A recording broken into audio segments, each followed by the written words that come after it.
नमस्कार, मैं राकेश परमार और आप देख रहे हैं महत्वपूर्ण मुद्दा।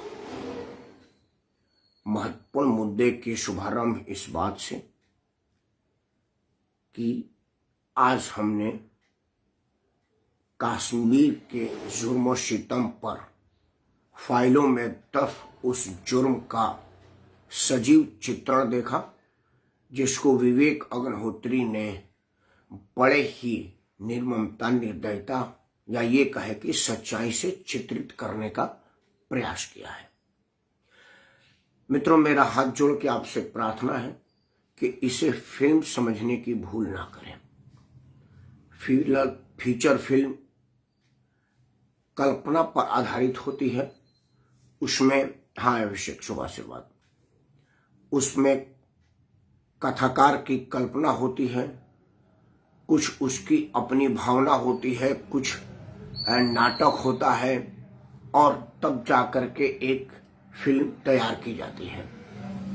ये बाहुबली को कटप्पा ने क्यों मारा जैसी कोई कल्पनाशील फिल्म नहीं है। ये दस्तावेज है जो फाइलों में बंद थी। आज दुनिया ने उससे कोई दीदार किया। विवेक अग्निहोत्री को बहुत बहुत धन्यवाद। मित्रों, इस फिल्म की सफलता को बाधित करने का हर स्तर पर प्रयास हुआ। सबसे पहला प्रयास हुआ कि फिल्म को प्रचार के लिए प्रचार संसाधनों पर बैन लगा दिया गया, तो जनता इसकी प्रचार शुरू कर दी। दूसरा बाधित हुआ कि बाहर हाउसफुल का बोर्ड लगा है और अंदर सिनेमा हॉल खाली है। ये एक तरीका हुआ कि बाहर बोर्ड लगा दो, कोई दर्शक आए तो कहे कि यार ये तो हाउसफुल हो गए, टिकट कैसे ले, और अंदर 10-20 लोग बैठ करके सिनेमा देख रहे हैं। लेकिन कोई अगर अपील करने वाली बात होती है तो वो जनमानस में अपील करती है और लोग उससे रिलेट करते हैं। सिनेमा हॉल में बीच बीच में भारत माता की जय और वंदे मातरम के नारों से जब सिनेमा हॉल गूंजा तो सिनेमा मालिकों का हाथ पांव फूलने लगा। उन्होंने हर संभव प्रयास किया कि ये फिल्म दबा दी जाए, क्योंकि फिल्म माफिया इस पर हावी था। कपिल शर्मा ने अपने शो में इस फिल्म का विज्ञापन करने इस फिल्म के टीम को आने से रोक दिया।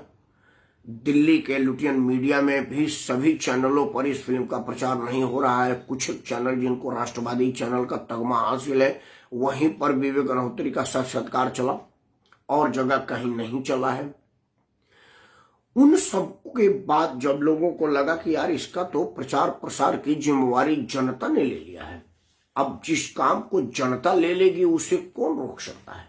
कहा जाता है ना कि फानूस बन के जिसकी हिफाजत हवा करे, फानूस बन के जिसकी हिफाजत हवा करे, वो शम्मा क्या बुझे जिसे रोशन खुद खुदा करे। स्थिति ये हुई कि इस फिल्म को, जो मतलब ये दस्तावेज को जिसको फिल्म के रूप में प्रदर्शित किया जा रहा है, जब जनता जनार्दन का अपार स्नेह और समर्थन मिलने लगा, तब सनातन सत्य धर्म के अनुयायियों ने सनातन सत्य धर्म के मानने वाले के मनोबल को तोड़ने के लिए कब लिखने चला, प्रेम भाई आज मैं फिल्म देखा और देखने के बाद ही उसकी समीक्षा करने के लिए बैठा हूं। वैसे आप कहेंगे आपके साथ दोबारा चलूंगा, वो कोई दिक्कत नहीं। ये तो दस्तावेज है, जितनी बार इसको पढ़ेंगे उतना ही ज्यादा समझेंगे और उतना ही ज्यादा रूबरू होंगे। जिस दिन आपको लगे उसी दिन आदेश करिएगा, हम नजदीकी के सिनेमा हॉल में चलेंगे, देखेंगे। तो क्या हुआ कि फिर सत्य सनातन के दुश्मनों ने कश्मीर के फाइल को, जो कश्मीर के दर्द को फाइलों में दफन था, उसको वापस दफन करने की साजिश के तहत इसके लिंक को सोशल मीडिया पर वायरल कर दिया गया। कम से कम मैं 60-70 ग्रुप में हूं, ऐसा कोई ग्रुप नहीं था। आपको जानकर आश्चर्य होगा कि चूंकि मैं कुछ शादी विवाह वाले ग्रुप में भी हूं, जहां पर लड़के लड़कियों के शादी के लिए लड़के लड़की का बायोडाटा आता है, उसमें भी इसका लिंक आया। मैं कुछ राजनीतिक ग्रुप में हूं, वहां भी आया। कुछ सामाजिक ग्रुप है, कुछ खेल की ग्रुप है, हमारा मीडिया ग्रुप है जिसमें वो जो टीवी पैनलिस्ट लोगों का एक ग्रुप है, जिसमें टीवी में जो पैनलिस्ट लोग होते हैं चैनलों पर चर्चा करने वाले, उनका वो एक ग्रुप है, क्योंकि जिन लोगों को टीवी में पत्रकारों की या प्रवक्ताओं की जरूरत होती है वो वहां से उठाते हैं, वो एक सुविधा के लिए बनाया गया है, उसमें इसका लिंक है। मतलब ऐसा कोई ग्रुप नहीं है जिसमें इस फिल्म का लिंक ना भेजा गया हो। और मुझे बड़ा आश्चर्य हुआ, लिंक को खोला तो ये वही फिल्म थी जो मैं देख करके आया था। तो प्रयास किया गया कि इसकी लिंक को सार्वजनिक कर दिया जाए ताकि लोग अपने अपने मोबाइलों में देख लें और फिल्म फेल हो जाए और लोग इस फिल्म को सिनेमा हॉल में ना देखें और प्रोड्यूसर हतोत्साहित हो। मित्रों, एक तो मैं आपसे हाथ जोड़ के प्रार्थना करूंगा कि कृपया इस फिल्म को नजदीकी सिनेमा हॉल में देखें, और अगर आप इस फिल्म को अपने मोबाइल पर देखते हैं तो 200 रुपया प्रधानमंत्री राहत कोष में दान कर दें, या विवेक अग्निहोत्री का फंड पता करें जेन्युइन फंड क्या है वो दान कर दें, या आप प्रधानमंत्री राहत कोष में दान करके कश्मीर फाइल को टैग करें ताकि वो विवेक अग्निहोत्री तक पहुंचे। ऐसा मैं क्यों कह रहा हूं, इसका वजह है, एक तो विवेक अग्निहोत्री की आर्थिक नुकसान को बचाना मेरा उद्देश्य है, क्योंकि हमारे देश की राजनीति जिस धारा पर चल रही है, जहां जा रही है, सिर्फ एक कश्मीर फाइल को फीचर फिल्म बनाने की आवश्यकता नहीं पड़ेगी। अभी और सारी फाइलें बनने के राह पर हैं और बन भी रही हैं, बस उसको फीचर फिल्म के रूप में प्रदर्शित नहीं हो रहा है, दबे जुबान है, सोशल मीडिया पर है और कहीं कहीं है। आप कल्पना कीजिए कि फरीदाबाद में वो लड़की निकिता तोमर को सार्वजनिक 2 लड़कों ने गोली मार दी और कहा कि तूने मेरे से शादी नहीं की, मैंने निकाहनामा का अर्जी दिया था तेरे को, तूने माना नहीं। ऐसी हिम्मत तेरे को कैसे होगी? तो इस देश में हिंदू की बेटी है और एक मुसलमान का मन दिल आ गया तेरे को और तूने शादी से मना कर दिया, ऐसा कैसे होगा? ठाई से गोली मार दिया। और बेहयाई से उसके परिवार ने कहा कि अगर वो लड़की ने धर्म परिवर्तन कर लिया होता तो मरती नहीं या जिंदा होती, और दुनिया ने कुछ नहीं उखाड़ पाई उस लड़के का। सिंपल जेल गया और जमानत में बाहर आया है और कुछ नहीं होगा उसको। क्या ये एक फिल्म बनने वाली पटकथा नहीं थी? नहीं बन रहा है। क्यों? क्योंकि किसी प्रोड्यूसर के पास बनाने की हिम्मत नहीं हो रहा है, क्योंकि सत्य सनातन का अभी अभी हमारे सुरेंद्र सिंह विधायक चोट खाए हुए हैं। उन्होंने सत्य सनातन और सोना समाज का एकता पर बात की, भाजपा ने उनका टिकट काट दिया और जनता ने उनको ठुकरा दिया। 30-32 हजार पा करके भी वो हार गए। मैं चाहता हूं कि विवेक अग्निहोत्री को इस बात का मलाल ना रहे कि वो आर्थिक रूप से परेशान हुआ है, नहीं तो अगला दस्तावेजी फिल्म के रूप में आने से रुक जाएगा। मित्रों, आपको क्या करना है वो जान लीजिए। आप में से 90% लोग वो काम कर रहे हैं। आप लोग अपना क्षत्रिय महासभा, ब्राह्मण महासभा, भूमिहार महासभा, यादव महासभा, कुर्मी महासभा, कोरी महासभा, धानुक महासभा, श्रीवास्तव महासभा, सिसोदिया महासभा, इस नाम की महासभा बनाइए और इसको राजनीतिक रूप से अलग अलग कुनवा के रूप में अपने आप को स्थापित कीजिए, और देश के राजनीतिक दल आपके साथ समर्थन करेंगे और आपका साथ लेंगे।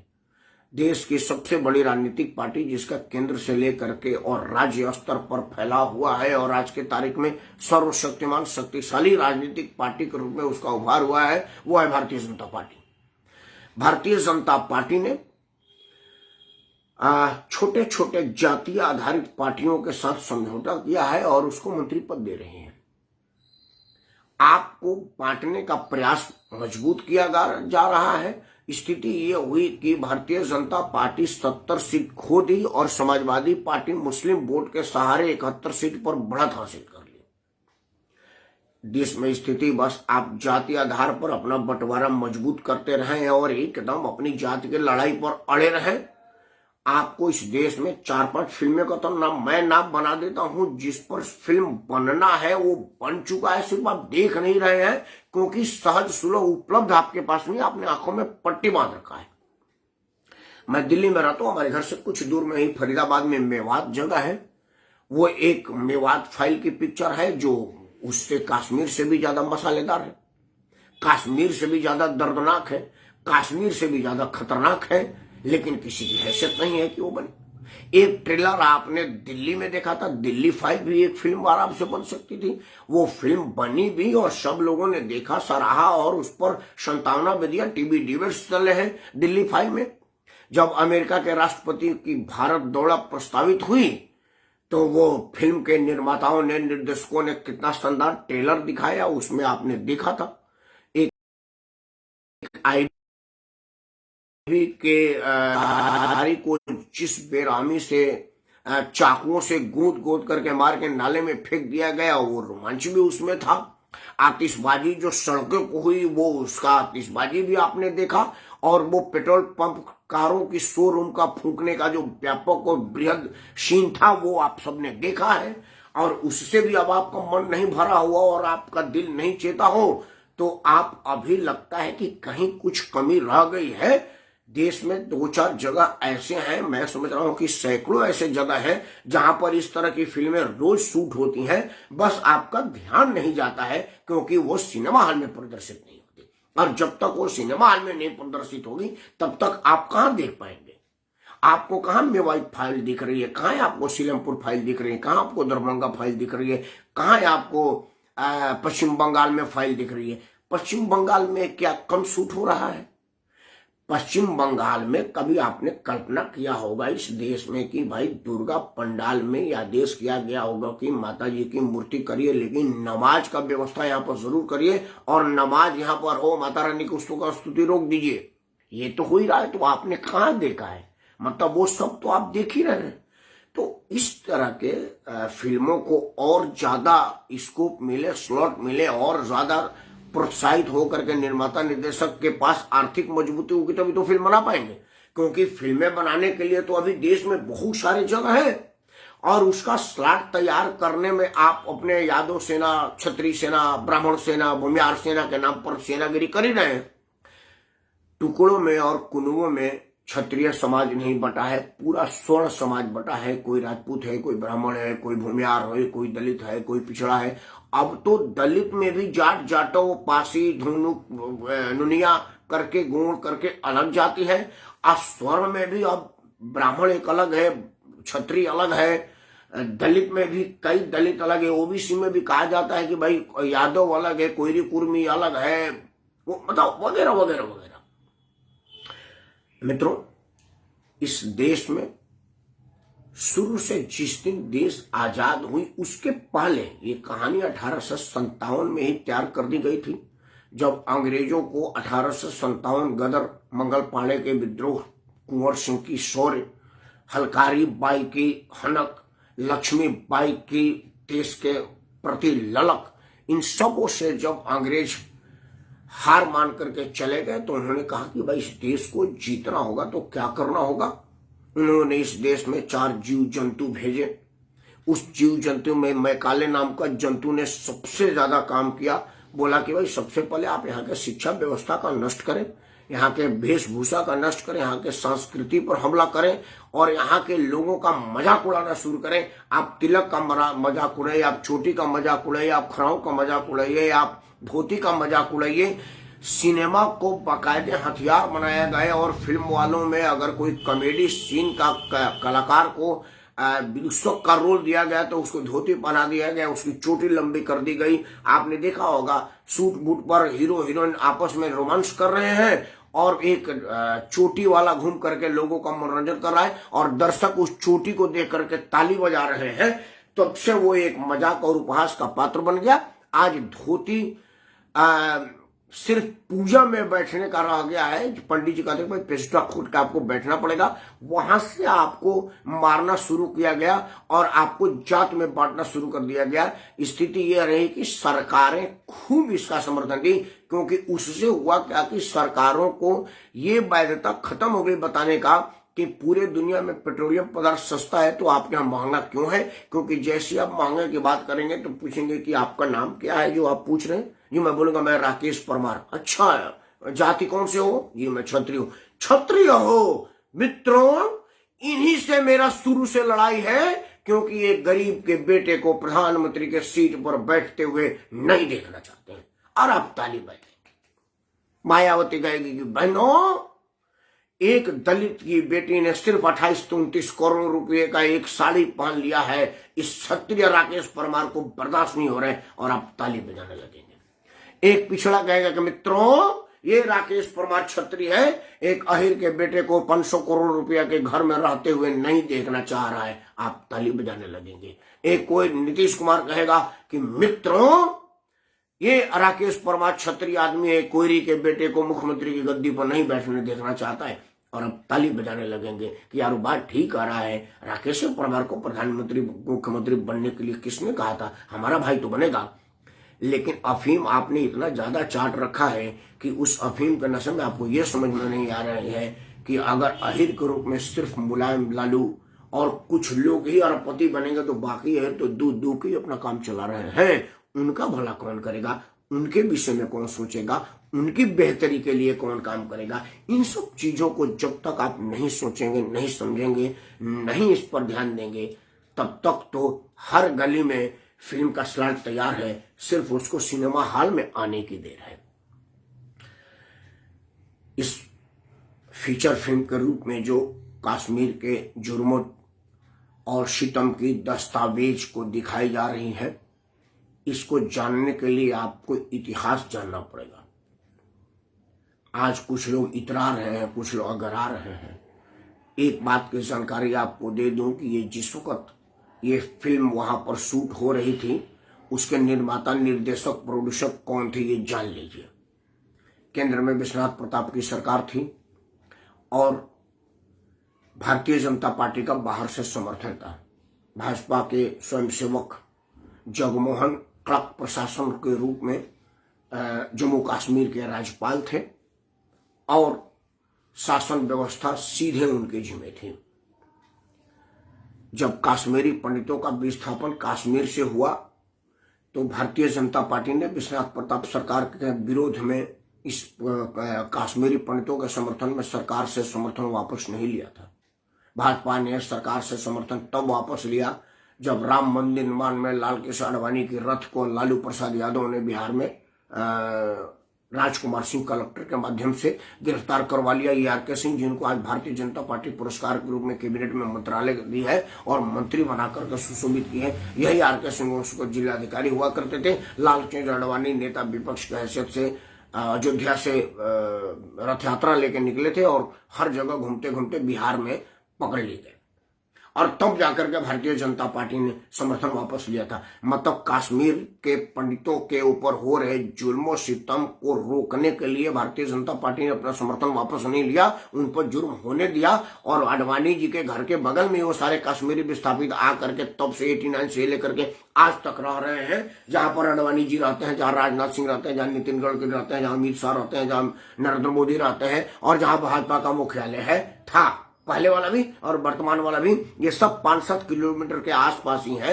मैं कांग्रेस के जुर्म सितम को छोड़ दूं और लोगों के जुर्म सितम को छोड़ दूं, क्योंकि वो लोग तो घोषित मुस्लिम परस्त हैं, अपने आप को कहते हैं कि मुसलमान मेरा माई बाप है, हिंदुओं से मेरा कोई मतलब नहीं है। लेकिन आप तो कम से कम ऐसा नहीं कहते। आप तो कहते हैं कि मैं सत्य सनातन का सबसे बड़ा ठेकेदार हूं और मैं ही नहीं अकेले ठेका ले रखा है सत्य सनातन का, और किसी ने नहीं ले रखा है। तो सत्य सनातन का ठेकेदार के रहते हुए इस तरह की ठगहारी कश्मीरी पंडितों से हुई और आज तक ठगे जा रहे हैं।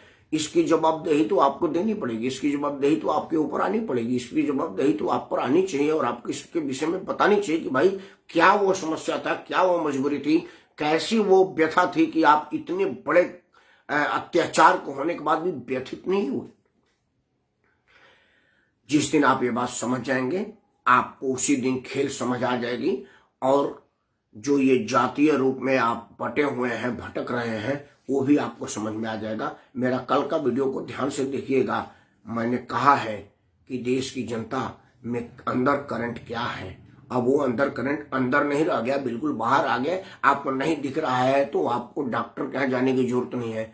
आप लीन होइए, आप शांत करिए और चीजों को समझने का प्रयास करिए और आडंबर से दूर रहिए।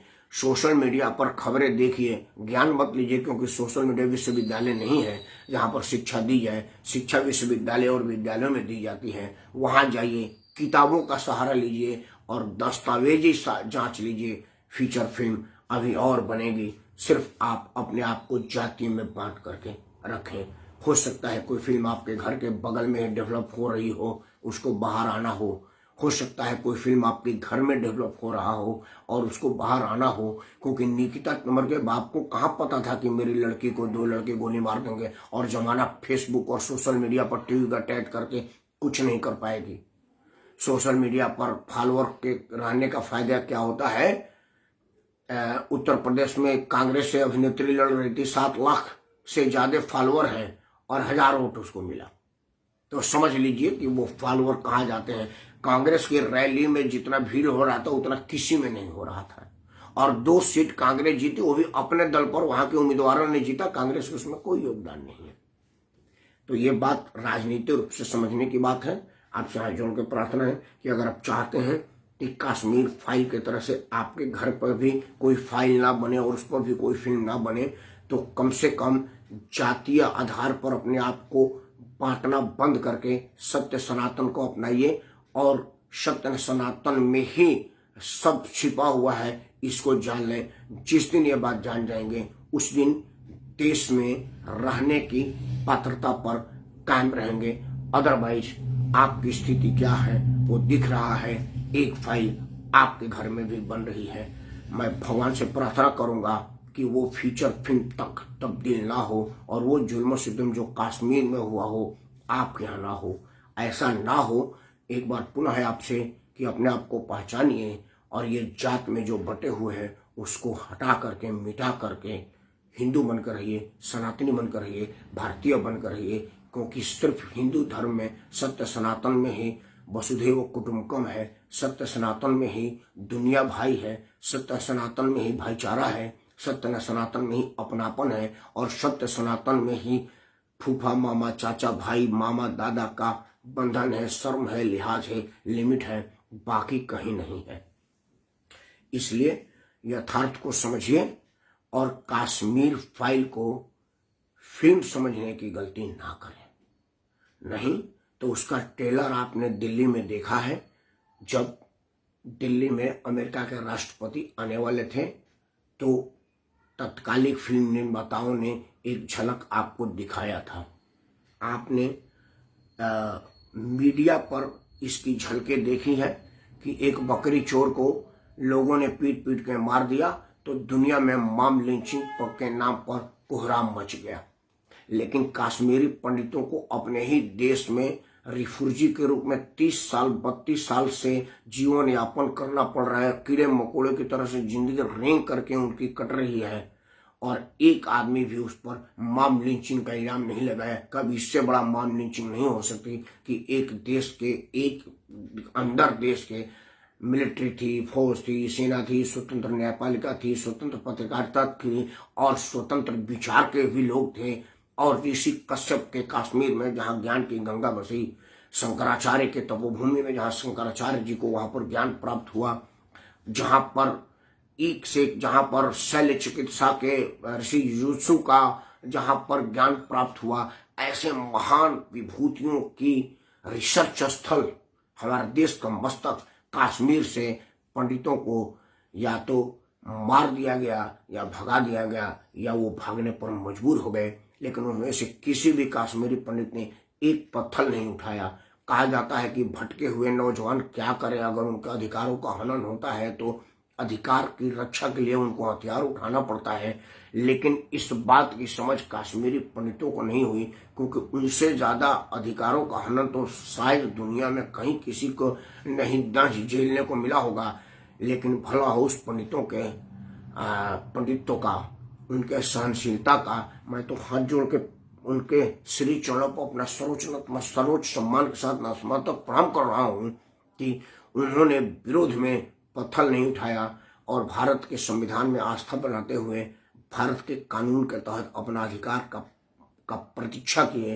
लेकिन मुझे अफसोस की बात है कि सत्य सनातन का गुणगान करने वाली भारतीय जनता पार्टी 7 साल से भी ऊपर सरकार में है। वर्तमान में 5 साल अटल बिहारी वाजपेयी की और उसके पहले 13 महीना और 13 दिन के वाजपेयी जी की सरकार रहते हुए भी कश्मीरी पंडितों के पुनर्स्थापन पर कहीं कोई एक फैसला नहीं हुआ है। परिवर्तन बस ये आया है कि लाल चौक पर अब हम तिरंगा फहरा सकते हैं, लेकिन तिरंगा फहराने से कश्मीरी पंडितों का घर बच जाएगा, इस बात का अगर आपको भरोसा होगा तो करिए, मुझे भरोसा नहीं है।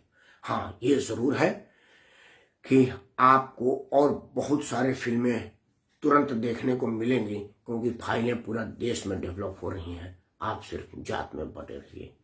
जय हिंद।